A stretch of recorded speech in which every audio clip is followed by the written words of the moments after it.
Beautiful, beautiful. I want you to write down 3 things for me, please. I want you to, first of all, write down the word perspective. Perspective. And the word after that, I want you to write underneath it, vision.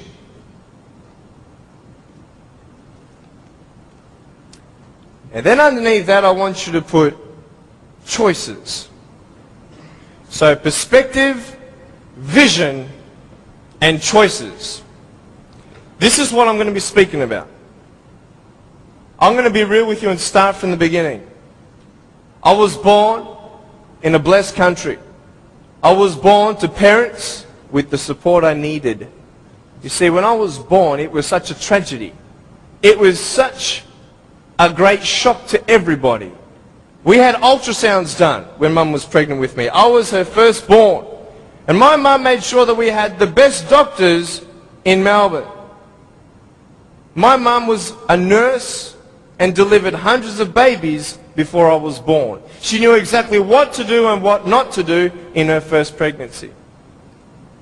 Yet, having all these precautions, this happened.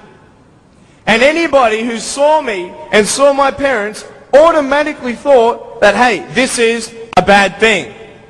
And I mean, for anyone to say that would be a good thing, that is not sane.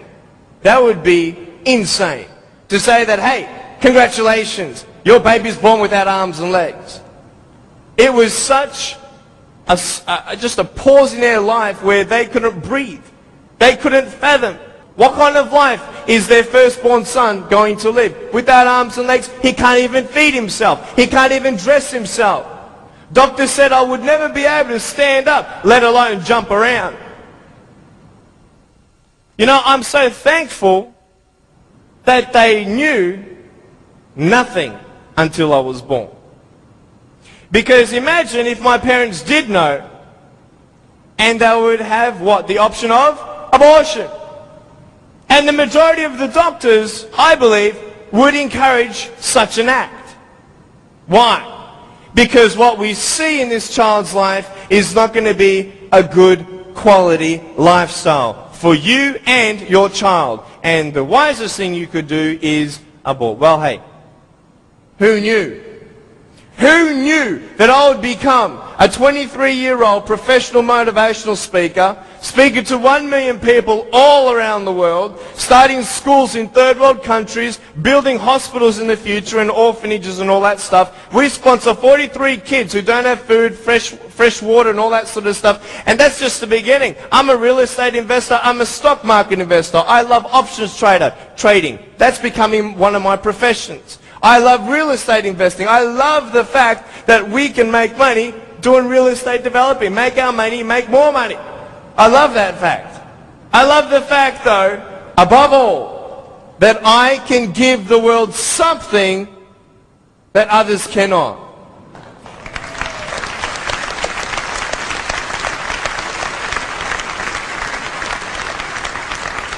But before I tell you all that good stuff, let me tell you the more down times in my life. Obviously, it was difficult for my parents, but it was also difficult for me. When I went to school, a lot of kids teased me.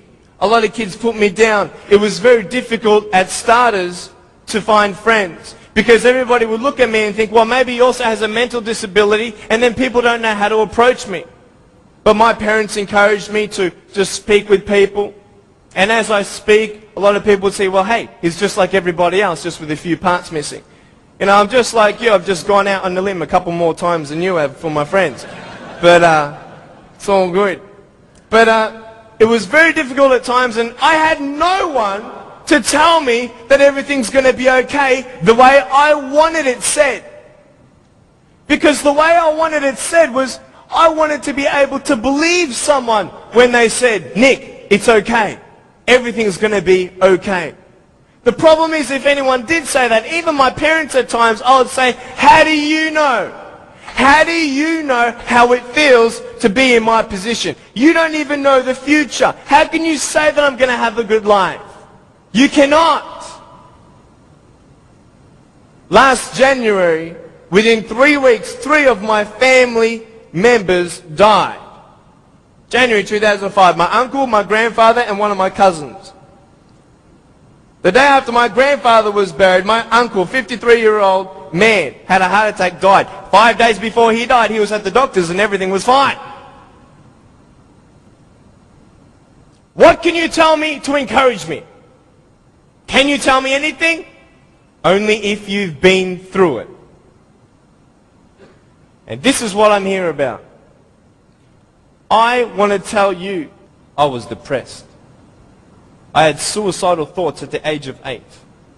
I had this massive list of all the things that I couldn't do and I'll never have in life. I never thought, you know, I'd get married.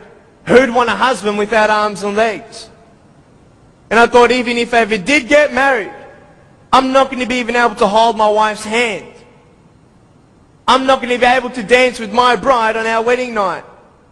I used to hate going to public parks and seeing fathers throwing up their kids in the air and sometimes dropping them. You know, I won't have that intimacy with my sons and my daughters. And I couldn't do this and I couldn't do that. And no one had any answers. And I thought I was the only one in such a predicament. What happened?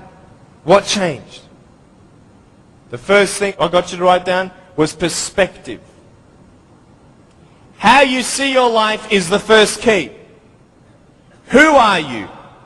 And where are you in life? This is the first question I want to ask you. Even though the world can look at me, they can say, well, a guy having no arms and no legs, his potential is not unlimited, but limited. His potential, just because he has no arms and no legs, humanly speaking, in our logic, he's not going to be as successful as everybody else. Really? Why?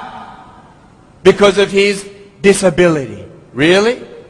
What is a disability? Have you ever thought of that? A disability. I'll tell you what a disability is. Something that would hinder you to achieve something. Now, just because I have no arms and no legs, it doesn't mean that I can't be successful.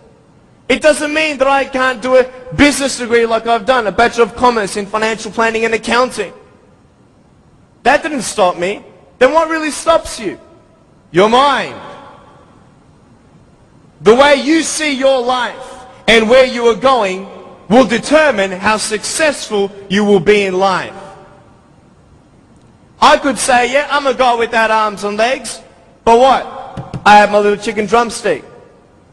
Don't ask yourself and see what you don't have, see what you do have, and then say, okay, this is where I am. But don't limit yourself to say, well, if only I had this, or if only I had that. You can think of all the things that you don't have, but I want to ask you, is that really constructive? No. Why? Because no one can turn back time. It's up to you with what you do with today. Your priorities, your daily agenda will determine how successful you are. You want to know something? I started to be thankful. Thankful? Why, Nick? How could you be thankful?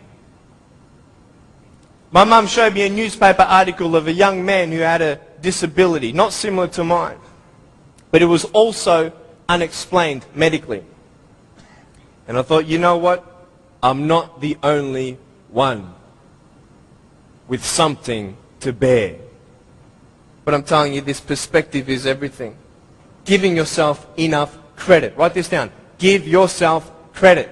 Even if the whole world told me that, Nick, you have no arms and no legs, you're not good enough, you're not going to reach your fullest potential, and even if you do, it's not going to be compared to anybody else's potential because you have no arms and no legs. Even if the whole world has that discouragement on you or their view on you, you don't have to believe them. You get it? You don't have to believe others' opinions. Because it's just an opinion. If a doctor comes to you and says, hey, I'm sorry, you've got cancer. What are you going to do? Get a second opinion. Right? Why? Because you want to make sure that he's right. You want to know exactly how much you have to live and what's going on. Well, why not get a second opinion when people put you down? Why not get a second opinion when your family thinks you're dreaming? Tell him he's dreaming.